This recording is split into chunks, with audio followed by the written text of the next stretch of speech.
Leute, guten Morgen. Zumindest bei mir ist es morgen, bei euch wahrscheinlich nicht. Ich hoffe, euch geht es allen gut.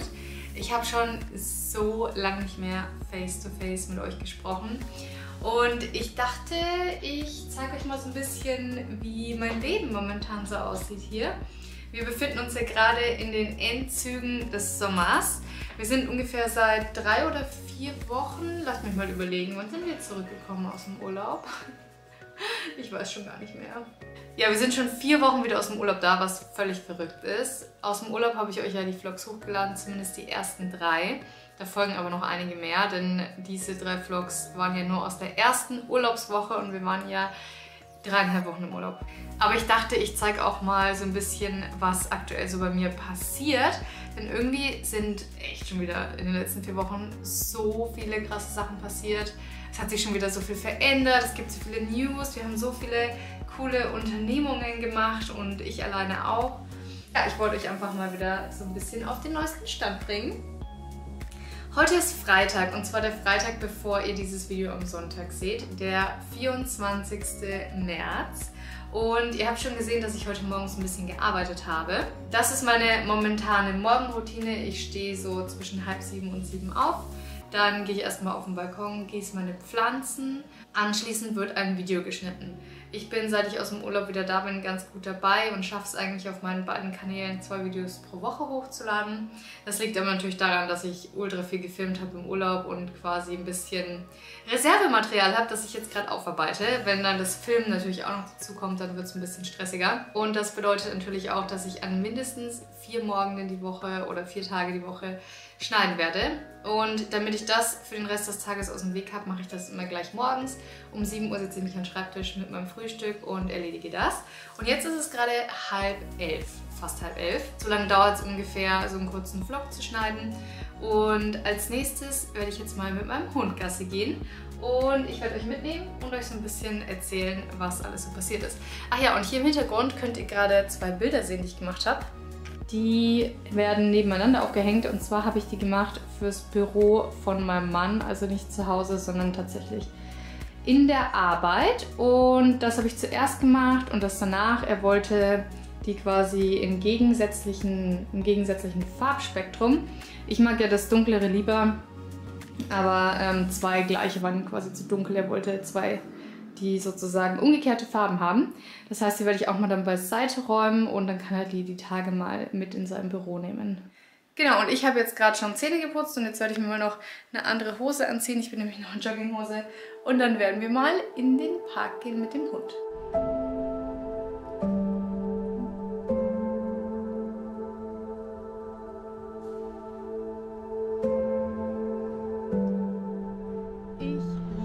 Das Wetter gerade.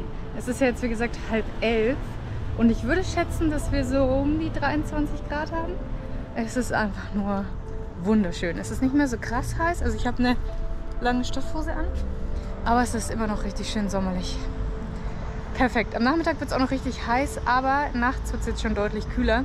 Und weil die Häuser hier schlechter isoliert sind als in Deutschland, hat die Außentemperatur einen viel, viel größeren Einfluss auf die Innentemperatur. So, ich bin jetzt in einem der umliegenden Parks angekommen, umgeben vom Tal. So schön hier. Ich werde aber nicht so super lange bleiben. Ich möchte um 10:50 wieder zurück sein, denn da findet ein Teammeeting statt. Ich weiß nicht, ob ihr es mitbekommen habt, aber ich habe tatsächlich einen Job angenommen, einen festen, einen Teilzeitjob, 1 Tag die Woche. Und es ist echt eine Riesenehre. Ich darf das Social Media Management machen für ein Institut an einer der besten Universitäten in Chile oder sagen wir in Lateinamerika sogar.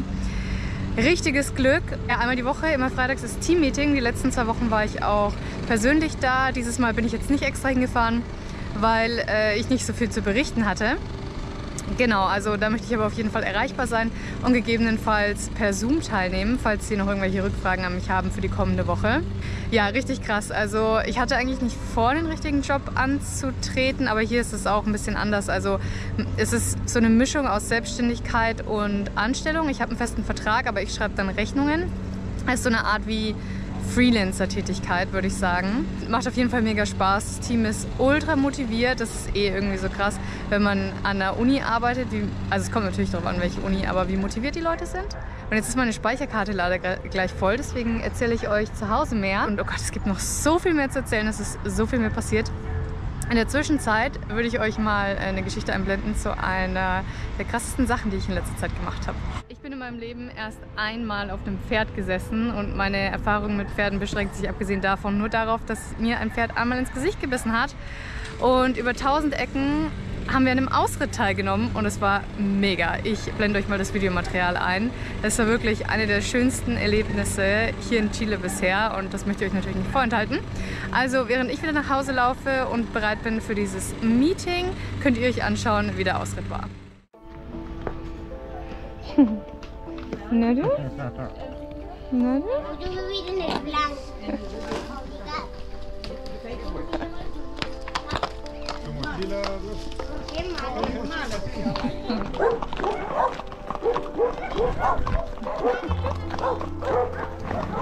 Bueno, entonces mi primera vez en un caballo así, sola, en un pueblo, cerca de Rancagua.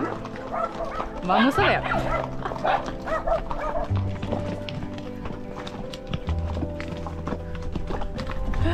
La verdad, eso es más aventura que yo esperaba.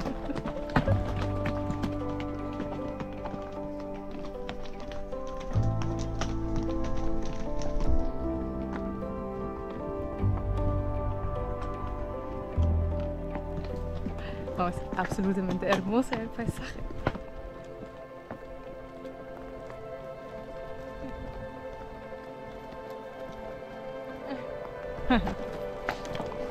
¿Y Max, cómo va? Muy bien. Muy entretenido. ¡Wow! La vista. Wow, impresionante. Das war wirklich eine der verrücktesten Erfahrungen, die ich seit sehr, sehr langer Zeit gemacht habe. Ich wusste nicht mal, wie man die Zügel hält, wie man auf dem Pferd aufsteigt, wie man ein Pferd anfasst, wie man mit einem Pferd redet oder wie man es in irgendeiner Art und Weise steuert. Aber die Leute, die dabei waren, haben es uns ein bisschen gezeigt. Wir durften kurz üben, als wir die Gelegenheit dazu hatten, auf einem flacheren, offenen Terrain. Und Gott sei Dank hatten wir super, super gutmütige Pferde und es hat alles total gut funktioniert. Das absolute Highlight war natürlich die Landschaft. Aber überhaupt diese Erfahrung machen zu dürfen, in so einem tollen Land einen Ausritt zu machen, das wirklich unberührt ist, fernab von jedem Tourismus, es war einfach Wahnsinn.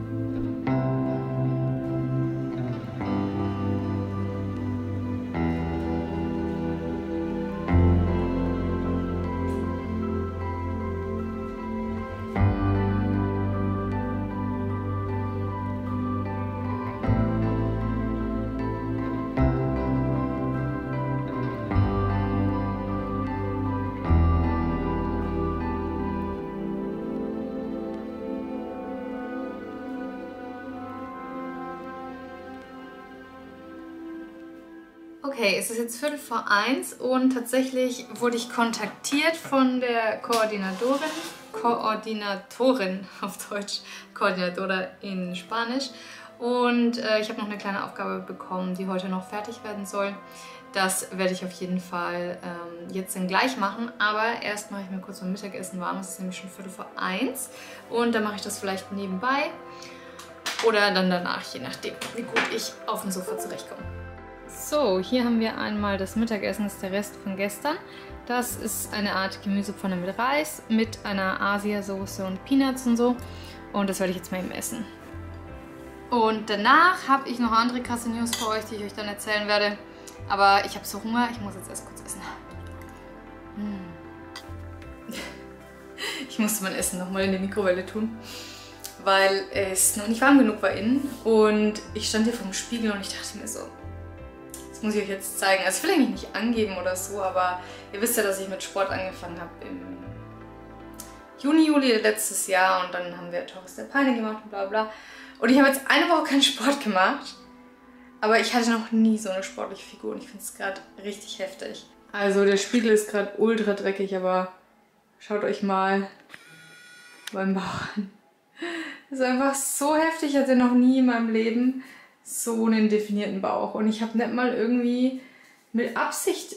Naja gut, ich mache schon Sit-Ups im Gym und so, aber das ist schon... Also ich hatte echt noch nie so einen definierten Bauch, das ist einfach crazy. Ich glaube, der Trick ist echt nicht den Sport zu machen für das Aussehen, sondern den Sport zu machen, um fit zu werden, um richtig fit zu werden. Und hat natürlich nichts Schlechtes zu essen. Also nicht nix, ich esse auch Schokolade und so. Gestern Abend habe ich auch Schokolade gegessen. Aber ich achte jetzt nicht krass auf meine Ernährung oder so. Ich will gar nicht wissen, was eigentlich alles möglich wäre, wenn ich jetzt irgendwie voll krass auf meine Ernährung achten würde. Aber ich esse halt immer irgendwie solche Sachen. So ganz normale Standardsachen. Gott, das ist echt verrückt, wenn es nebenbei kommt. Okay, jetzt esse ich aber. Jetzt ist es hoffentlich warm genug. Okay, also bevor ich jetzt loslege mit der Überarbeitung des Newsletters, werde ich jetzt euch mal kurz erzählen, was noch passiert ist, beziehungsweise was heute noch ansteht. Und zwar werden wir heute Abend essen gehen mit dem ersten Vollzeit-Mitarbeiter meines Mannes, der gestern ankam aus Indien. Also lange Geschichte. Mein Mann hat einen Mitarbeiter gesucht. Er arbeitet ja in einem super, super speziellen Gebiet, in dem es nicht so viele Menschen gibt, die sich damit auskennen. Also der Pool auf der Welt an potenziellen Mitarbeitern für meinen Mann ist relativ klein und es gab eine offizielle internationale Stellenausschreibung. Und am Ende hat den Job eben dieser Mitarbeiter bekommen aus Indien. Und er kam gestern an, also er hat den ganzen Prozess durchgemacht, so wie wir auch. Er ist quasi jetzt auch mit seiner Frau und mit seiner 2-jährigen Tochter von Indien nach Chile gezogen, um hier zu arbeiten. Sehr viele Parallelen zu uns natürlich, aber andererseits auch nochmal was ganz anderes, weil also Indien ist halt auch nochmal so viel mehr weit weg. Also die Reise, die die beiden gestern überstanden haben, ist wirklich einfach unfassbar lang. Erst bei mehrere Stunden nach Mumbai, dann von Mumbai, ich glaube 11 Stunden nach Amsterdam, dann umsteigen, dann von Amsterdam, 6 Stunden nach Amsterdam, dann von Amsterdam 11 Stunden nach Panama, in Panama Wiederaufenthalt und dann noch von Panama nach Santiago, dauert glaube ich nochmal 3 oder 4 Stunden. Und das alles mit der 2-jährigen Tochter, also wirklich richtig Wahnsinn, was die da gestern hinter sich gebracht haben. Wir sind dann gestern früh aufgestanden um 5 Uhr und sind zum Flughafen und haben die Familie in Empfang genommen. Und haben sie zu ihrem ersten Airbnb gebracht und heute Abend gehen wir eben mit ihnen zusammen essen, um ja ein bisschen mit ihnen zu reden, ein bisschen zu hören, wie es ihnen geht und ihnen natürlich ein bisschen was zu erzählen hier über Chile und übers Land. Es ist für die beiden in dem Sinne schwieriger als für uns, weil sie noch kein Spanisch sprechen, was es natürlich nicht einfacher macht. Also für den Job hat es in dem Sinne keinen Einfluss, weil er ja direkter Mitarbeiter für meinen Mann ist. Aber im Privatleben macht es natürlich ein bisschen schwieriger und wir wollen natürlich alles dafür tun, dass sie sich gut einleben und ihnen halt, so gut es geht, zur Verfügung stehen mit der Hilfe. Das heißt, das machen wir auch heute Abend. Und das Interessanteste, oder was ich total witzig fand auch, er hat mir gestern schon erzählt, dass sie auch einen Familien-YouTube-Channel haben. Den kann ich euch gerne mal unten verlinken. Total lustig. Also das ist auf jeden Fall auch eine krasse Neuigkeit. Wie gesagt, der erste Vollzeitmitarbeiter für meinen Mann. Mein Mann ist ja Wissenschaftler. Er hat schon ein paar Aushilfen, die für ihn arbeiten, aber das ist eben der erste Vollzeit-Laborant, sagen wir so. Ja, total spannend, also auch für uns eine total spannende Erfahrung, weil wir jetzt quasi unser Wissen auch so ein Stück weit weitergeben können. Aber die Challenge ist halt trotzdem noch da, weil sie halt aus Indien kommen und halt nochmal aus einer ganz anderen Kultur als wir. Ganz andere Sachen vermissen werden als wir, vielleicht auch mit anderen Sachen Probleme haben werden als wir. Und dann natürlich noch die zusätzliche Challenge des eigenen Kindes, das wir nicht hatten. Wir hatten ja nur den Hund und mit Hund ist ja nun deutlich einfacher. Also das ist auf jeden Fall noch passiert. Und damit ich heute Abend pünktlich loskomme, mache ich mich jetzt direkt mal an die Überarbeitung des Newsletters für das Institut. Das ist jetzt das erste Mal, dass ich den Newsletter überarbeite. Ich bin mir noch nicht sicher, welches Programm ich benutze. Ich schwanke gerade zwischen Canva und PowerPoint. Also in Canva gibt es auf jeden Fall die cooleren Vorlagen und es wäre für mich schneller, das dort zu machen. Der Nachteil ist, dass ich es natürlich nur als PDF exportieren kann und wenn die anderen dann noch Änderungen vornehmen wollen, dann macht es deutlich schwieriger, weil das nur ich machen kann. Wenn ich es wiederum in PowerPoint mache, dann kann ich quasi die PowerPoint-Datei zur Verfügung stellen und die anderen können selber auch Anpassungen machen, also nochmal den Text ändern und so. Ja, also da muss ich mich jetzt mal entscheiden, da muss ich jetzt sozusagen meinen eigenen Prozess finden, weil es das erste Mal ist, aber das ist auch mal das Spannende an neuen Jobs. So, und während ich jetzt den Newsletter bearbeite, habe ich noch eine Story für euch. Und zwar war mein Mann letztes Wochenende unterwegs und in der Vergangenheit bin ich dann oft einfach zu Hause gesessen und habe gedacht, ich mache mir einen schönen Abend und so. Aber irgendwie ist mir das irgendwann auf die Nerven gegangen, weil ich dachte so, hey, du bist auch ein eigenständiger Mensch, du hast ein eigenes Leben, also unternimm auch mal was. Also habe ich mir vorgenommen, was zu unternehmen und ich habe was unternommen. Und was, das zeige ich euch jetzt und danach sehen wir uns dann hier wieder.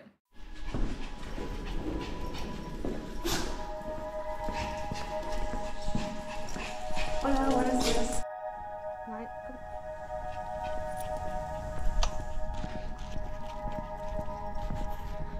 La verdad, es a las 5:20 minutos. Y no tengo idea por qué estoy haciendo eso.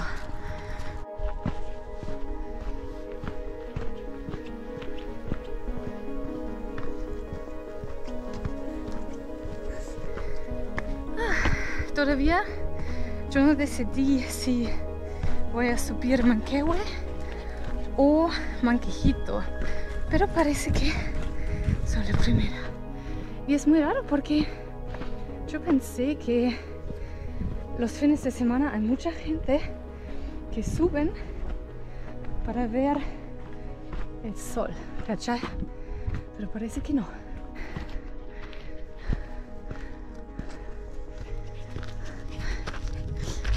Ok, aquí está el comienzo del trekking.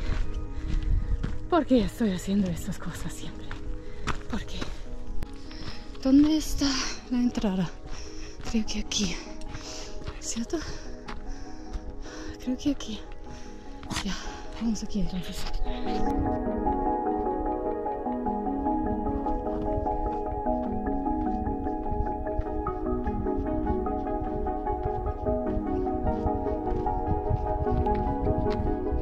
Está mucho más rápido que yo pensé. Ya estoy en la cumbre. Holy shit. Y estoy la única persona aquí. Por suerte. Aquí está. Holy shit. Estoy feliz. Ok, Chapin, komm, vamos aquí. Okay. Yay. Aquí estamos. Ja, primera. Leute, es geht los. Die Sonne fängt langsam an aufzusteigen. Und da unten, das seht ihr wahrscheinlich nicht, da ist eine einzelne Lampe. Das heißt, eine Person wird noch kommen.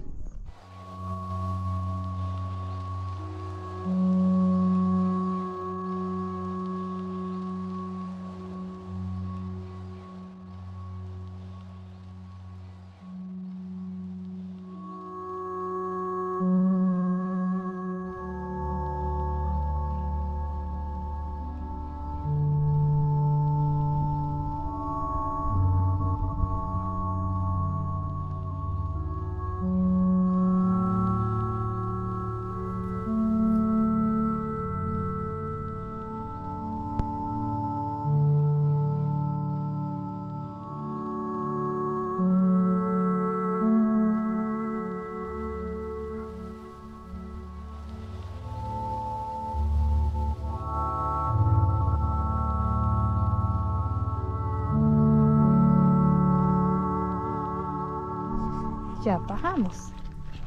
Uf. Ahora es a las 8:30 y estaba arriba en la cumbre por poco menos que 2 horas.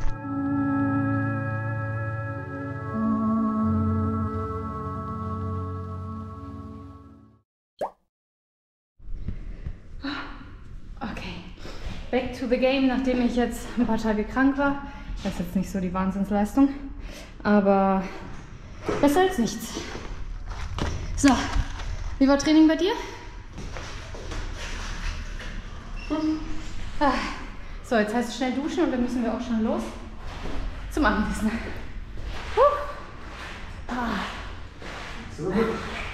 Ja.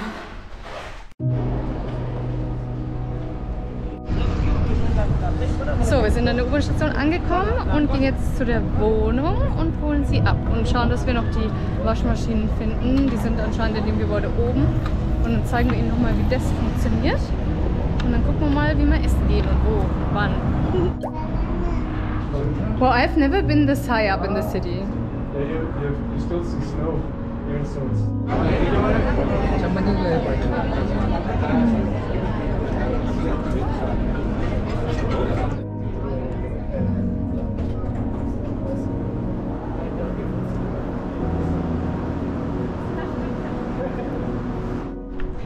So, wir sind jetzt auf dem Nachhauseweg von der Metro.